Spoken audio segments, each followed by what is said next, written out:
सोचो, अगर दुनिया सिर्फ चंद सेकंड्स में ख़त्म होने लगे, अगर ना आर्मी काम आए, ना टेक्नोलॉजी और ना ही मॉडर्न वेपन्स, जब दुश्मन जिंदा भी ना हो और पूरी इंसानी नस्ल खतरे में हो। आज की कहानी है वर्ल्ड वॉर Z की। ये कहानी शुरू होती है फिलाडेल्फिया शहर से, जहां गैरी लैन, जो यूनाइटेड नेशंस का फॉर्मर इन्वेस्टिगेटर रह चुका होता है, अपनी वाइफ कैरल लैन और अपनी 2 बेटियों रिचर्ड और कॉन्स्टेंस के साथ एक बिल्कुल नॉर्मल ज़िंदगी गुजार रहा होता है। सुबह का वक्त होता है, ट्रैफिक जैम, रेडियो पर छोटी छोटी खबरें चल रही होती हैं, लेकिन कहीं राइट्स हो रहे हैं, कहीं लोग वायलेंट हो रहे हैं। लेकिन अचानक सब कुछ बदल जाता है। लोग एक दूसरे पर हमला करना शुरू कर देते हैं, लोग ज़मीन पर गिरते हैं और सिर्फ 12 सेकंड्स के अंदर एक सेहतमंद इंसान एक खूंखार ज़ॉम्बीज़ बन जाता है। ये ज़ॉम्बीज़ सिर्फ चलते नहीं, ये भागते हैं, चीखते हैं और बिना किसी डर के लोगों पर टूट पड़ते हैं। इसी लम्हे गैरी को समझ आ जाता है, ये कोई नॉर्मल एक्सीडेंट नहीं, ये एक ग्लोबल एपोकलिप्स है। गैरी अपनी फैमिली को बचाने के लिए हर मुमकिन कोशिश करता है। शहर गिर रहा होता है, बिल्डिंग्स टूट रही होती हैं और हर तरफ सिर्फ कयोस होता है। मुश्किल से गैरी अपनी फैमिली को यूनाइटेड नेशंस के इवैक्यूएशन पॉइंट तक पहुंचाता है, जहां उसकी मुलाकात UN के सीनियर ऑफिसर थैरी से होती है। थैरी गैरी को बताता है कि दुनिया के कई मुल्क पहले ही तबाह हो चुके हैं और अगर गैरी ने मदद ना की तो उसकी फैमिली को भी प्रोटेक्शन नहीं मिल पाएगी। अपनी फैमिली के लिए गैरी एक बार फिर इस खतरनाक मिशन को एक्सेप्ट कर लेता है।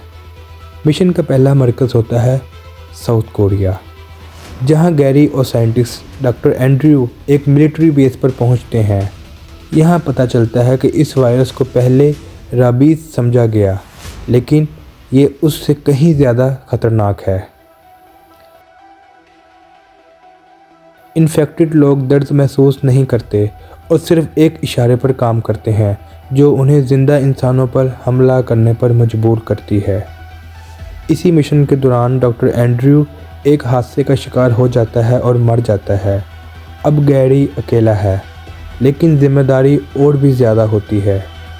इसके बाद गैरी इज़राइल पहुंचता है, जहां यरूशलेम के गिर्द एक बहुत बुलंद दीवार बना दी गई होती है।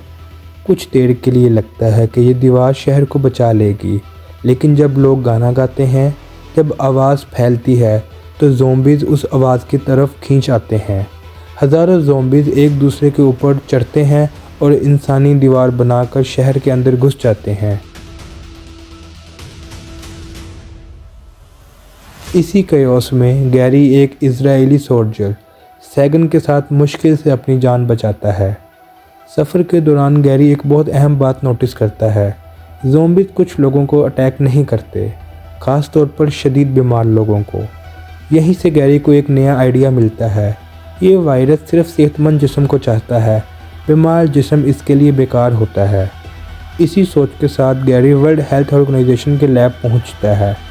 यहाँ भी ज़ॉम्बीज़ का ख़तरा होता है, लेकिन गैरी एक आखिरी और सबसे ख़तरनाक फ़ैसला करता है। वो अपने अंदर एक कंट्रोल वायरस इंजेक्ट करता है और ख़ुद को ज़ॉम्बीज़ के लिए इनविजिबल बना लेता है। जब ज़ॉम्बीज़ उसके पास से गुजर जाते हैं और उस पर हमला नहीं करते, तो ये प्लान कामयाब हो जाता है। आखिरकार दुनिया को बचाने का हल मिल जाता है। लोगों को जानबूझकर एक कंट्रोल्ड इलनेस दी जाती है ताकि ज़ॉम्बीज़ उन्हें इग्नोर करें। ये जंग ख़त्म नहीं होती, लेकिन इंसानी नस्ल को ज़िंदा रहने का एक मौका मिल जाता है। गैरी अपनी फैमिली के पास वापस आ जाता है और कहानी इस बात पर ख़त्म होती है कि जब पूरी दुनिया टूट रही हो, तब भी उम्मीद और अक्ल इंसान का सबसे बेहतर हथियार होती है।